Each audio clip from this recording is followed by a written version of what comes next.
దీంట్లో నీళ్ళు ఉండేవి. అసలు పంచాయతీలు ఎప్పుడు పంచాయతీ కుళాయిని కానీ ఎక్కడ ఉండేది కాదు. హ్యాండ్ బోట్స్లో వాటర్ కొట్టేవాళ్ళు. వాటర్ నీళ్ళు కావాలంటే పోయి హ్యాండ్ బోట్లో నీళ్ళు కొట్టుకోవాలి.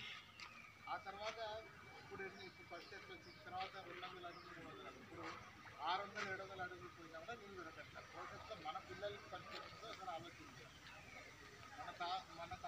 మన తాతలు వస్తారని వాళ్ళు చెప్తారు. అప్పట్లో చేదబావలేదు, బోరింగ్ బోర్డు లేవు. అంటే ఒక 30-40 ఫీట్లో నీళ్ళు ఉంటాయి. 30 ఫీట్లో నీళ్ళు ఉంటాయి.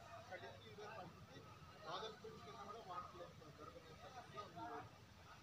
మీరు రేపు వెళ్ళిన తర్వాత అంటే కొన్ని ఏరియాలో ఉన్నాయి, కానీ కొన్ని ఏరియాలో 1000 ఫీట్ వెళ్ళినా కూడా వాటర్